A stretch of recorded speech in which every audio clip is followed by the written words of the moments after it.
Salutations everybody, it is Maddie here today, and E3 is super close, meaning that we're going to see a lot of leaks for E3, both fake and real, surfacing from the internet. This time we have our first Bethesda focused E3 supposed leak. Now with all leaks, take them with a grain of salt. I just feel I would not be doing my job if I didn't make you aware of this information. I will have all of it linked in the description down below, and the reason mainly I'm saying take it with a grain of salt is because this information comes from 4chan, and leaks from there are very much hit and miss, more so than Reddit. I am a leaker at Bethesda, and I wanted to lay out their plans for the future for you guys and give you some pre-E3 leaks. Firstly, I'm speaking only about Bethesda Game Studios here, not the publisher. There will be a few announcements at E3. One is a major new title from Bethesda themselves as well. The two major announcements are Fallout 4 VR and Starfield. They are working on Skyrim VR as well, but they aren't sure if they are going to show it yet since they don't want to take light away from Fallout 4 VR or Starfield. Pause right there. This is why I instantly said take it with a grain of salt. Number one is that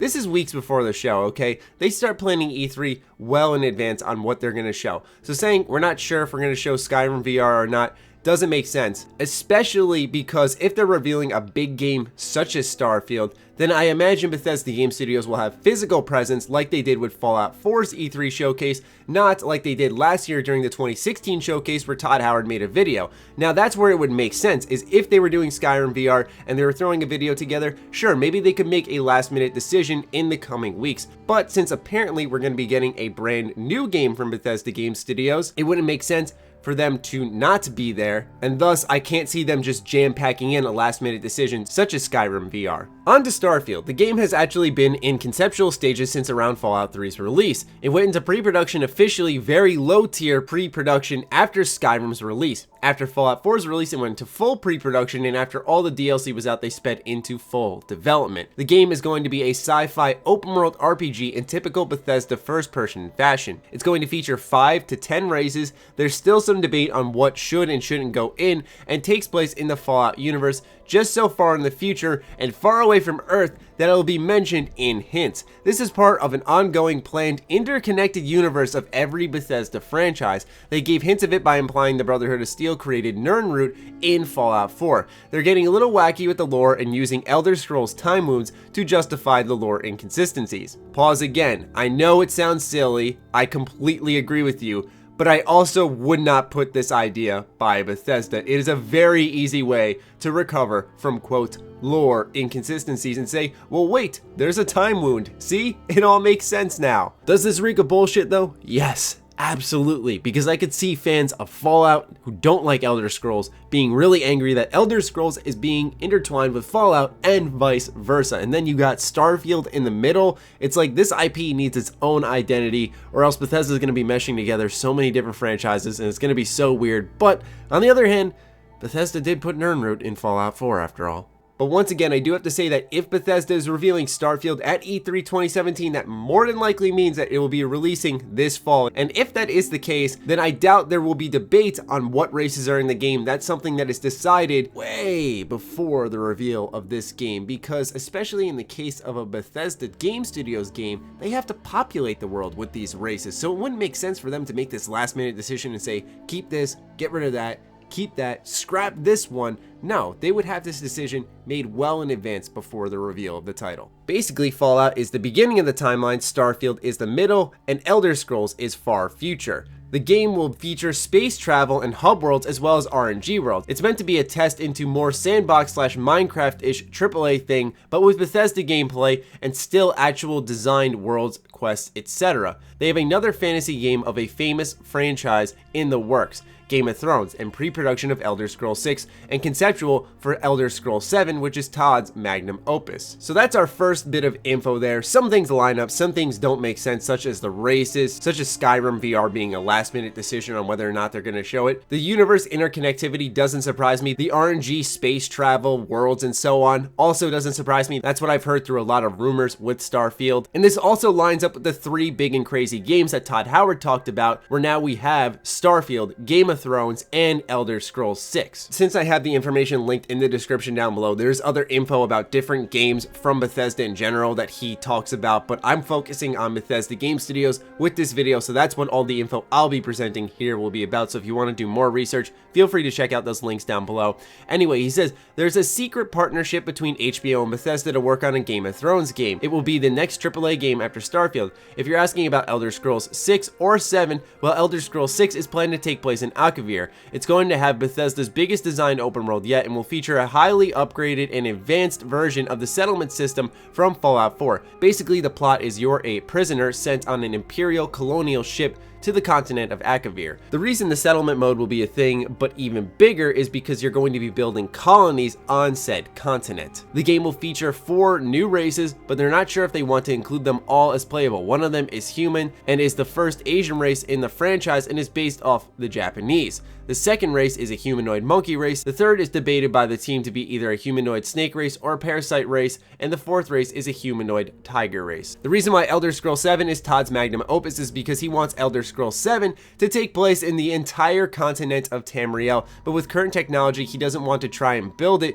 because he wants the game to feature full destructibility, a return to roots in advanced RPG mechanics, yet still have more action-y combat, and wants to make the size of the worlds to be more accurate to canon, which none of the games post Daggerfall have done. If you want to know what the story is going to be there's some debate, but one of the teams is leaning towards the Dwemer having been preparing for an invasion of Tamriel in a pocket dimension, in the game's gimmick, other than taking place in all of Tamriel, and advanced customization will be the inclusion of flintlock pistols, blunderbusses, etc., and steampunk elements because of the Dwemer.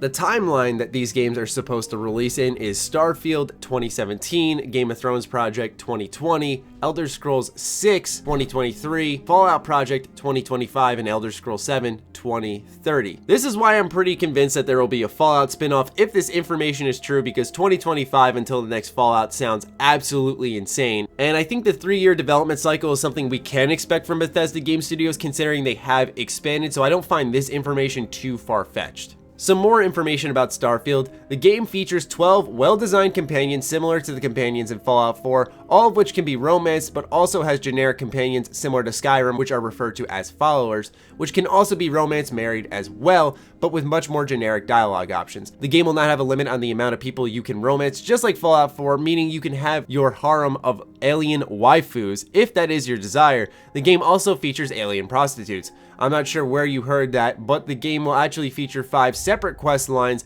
based on which the faction you join. One quest line is reserved for loners if you don't like any of the factions and want to tackle what's going on your own. So that definitely sounds like even more Fallout New Vegas influence than what Fallout 4's separate quest lines had, so that's always good to know. The races are defined as human, robot-like races. It's funny you mentioned space elves because they wanted to include a race that looks somewhat elf-like to be the precursor of the elves in the Elder Scrolls universe, but that's one of the races they're debating on adding as playable or as an Easter egg because they don't want the connected universe to be the most obvious thing in the world. So I'm assuming they're going for a more nuanced approach if this information is true, like the Nirnroot in the Pridwin. They're taking a lot of inspiration from conspiracy alien races after the Greys from Fallout. Sadly, most of the races are human/humanoid. Apparently, the main story isn't going to be the biggest focus of the game, and they aren't forcing the settlement mode, but you'll be able to build settlements on these RNG worlds and in certain locations on designed areas as well. It's a much more advanced than the Fallout 4 system, and you'll be able to basically build colonies/actual cities,